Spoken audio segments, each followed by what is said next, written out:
데일리 바이블 quiet time 건작동 말씀 묵상 2021년 1월 3일 일요일 누가복음 1장 57절에서 80절 믿을 수 있는 것이 최고의 복입니다. 엘리사벳이 해산할 기한이 차서 아들을 낳으니 이웃과 친족이 주께서 그를 크게 긍휼히 여기심을 듣고 함께 즐거워하더라.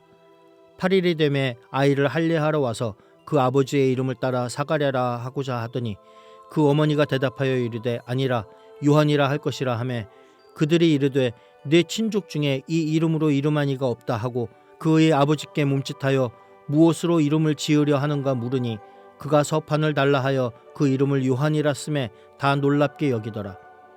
이에 그 입이 곧 열리고 혀가 풀리며 말을 하여 하나님을 찬송하니 그 근처에 사는 자가 다 두려워하고 이 모든 말이 온 유대 산골에 두루 퍼지매 듣는 사람이 다 이 말을 마음에 두며 이르되 이 아이가 장차 어찌 될까 하니 이는 주의 손이 그와 함께 하심이러라. 그 붙인 사가랴가 성령의 충만함을 받아 예언하여 이르되 찬송하리로다. 주 이스라엘의 하나님이여 그 백성을 돌보사 속량하시며 우리를 위하여 구원의 뿔을 그 종 다윗의 집에 일으키셨으니 이는 주께서 예로부터 거룩한 선지자의 입으로 말씀하신 바와 같이 우리 원수에게서와 우리를 미워하는 모든 자의 손에서 구원하시는 일이라. 우리 조상을 긍휼히 여기시며 그 거룩한 언약을 기억하셨으니 곧 우리 조상 아브라함에게 하신 맹세라. 우리가 원수의 손에서 건지심을 받고 종신토록 주의 앞에서 성결과 의로 두려움이 없이 섬기게 하리라 하셨도다. 이 아이여 내가 지극히 높으신 이의 선지자라 일컬음을 받고 주 앞에 앞서가서 그 길을 준비하여 주의 백성에게 그 죄사함으로 말미암는 구원을 알게 하리니 이는 우리 하나님의 긍휼로 인함이라. 이로써 돋는 해가 위로부터 우리에게 임하여 어둠과 죽음의 그늘에 앉은 자에게 비치고 우리 발을 평강의 길로 인도하시리로다 하니라. 아이가 자라며 심령이 강하여지며 이스라엘에게 나타나는 날까지 빈들에 있으니라. 주님의 이름으로 사랑합니다. 수원 마음이온교회 문홍미 목사입니다. 오늘 본문 말씀에 예루살렘 성전의 성소에서 사가랴는 천사를 만나 아들을 낳을 것이라는 예언을 듣고 이후의 일들이 기록되어져 있습니다. 사가랴와 엘리사벳은 아이를 위해서 기도하고 있었다는 것을 말씀을 보면 알 수 있습니다. 누가복음 1장 13절에 천사가 그에게 이르되 사가랴여 무서워 말라 너의 간구함이 들린지라 내 아내 엘리사벳이 내게 아들을 낳아 주리라 그 이름을 요한이라 하라. 네, 사가랴는 기도의 응답이 이루어질 것이라는 천사의 말을 듣습니다. 그러나 아이를 위해 간구했던 사가랴의 반응이 의외입니다. 자신과 엘리사벳이 나이가 많아 아이를 잉태할 수 없다고 생각하고 있었고 예언을 불신했습니다. 그로 인해 사가랴는 말을 할 수 없게 되죠. 근데 이제 10달이 지나고 나이가 많아 아이를 낳을 수 없다고 여겼던 엘리사벳이 출산을 하게 됩니다. 사가랴는 여전히 말을 못하는 상태입니다.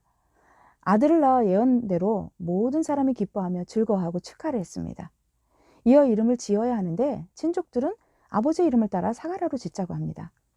그러나 천사의 말을 기억하는 엘리사벳이 요한이라 짓겠다 말합니다. 그러나 친족 중에 그 이름이 없다 하며 친족들이 반대를 하죠. 말을 못하는 사가랴는 글을 쓸 수 있는 서판을 가져달라고 하고 아들의 이름을 요한이라 짓겠다고 씁니다. 이어 사가랴는 10달 동안 말을 못했던 혀가 풀리고 입을 열어 하나님을 찬송하는 놀라운 광경이 벌어집니다. 두 부부는 하나님께 은혜를 입었고 약속을 지키기 위해 아들의 이름을 요한이라 짓습니다. 사가랴는 평생 제사장으로 섬기며 자신이 큰 믿음을 가졌다고 생각했을 것입니다. 그러나 10달 동안 말을 못하면서 얼마나 많은 생각을 했을까요? 자신이 제사장이면서 간구했던 기도가 이루어 주시겠다는 말씀도 믿지 못했구나. 자신이 믿음 없었음을 깨닫지 않았을까요?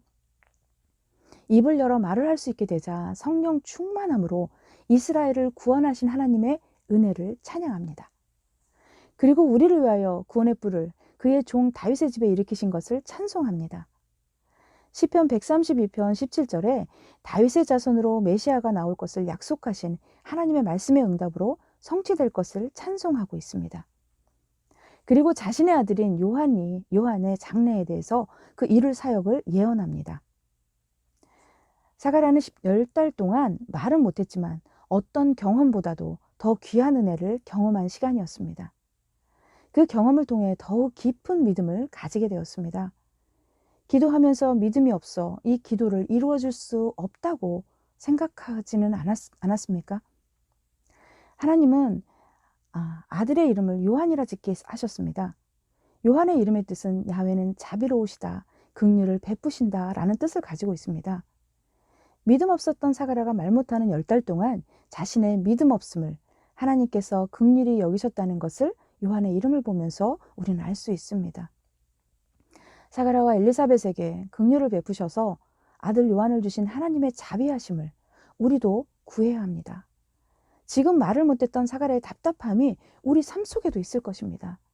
그러나 그 말을 못했던 답답함 속에서 믿을 수밖에 없는 확실한 믿음을 선물을 받았습니다. 어떤 경험을 통해서든 믿을 수 있는 것은 세상에서 가장 큰 복을 받은 것입니다. 사가랴가 말을 할 수 있게 되자 가장 먼저 하나님을 찬송한 이유입니다. 자비하시고 긍휼을 베풀어 주신 하나님을 믿고 신뢰함으로 더욱 깊은 믿음의 여정의 길을 우리 함께 걸어갑시다. 사가랴에게 임하신 성령 충만함으로 더욱 주님을 소망하며 믿을 수 있는 복을 마음껏 누리며 찬양하는 복된 날이 되기를 간절히 축복합니다.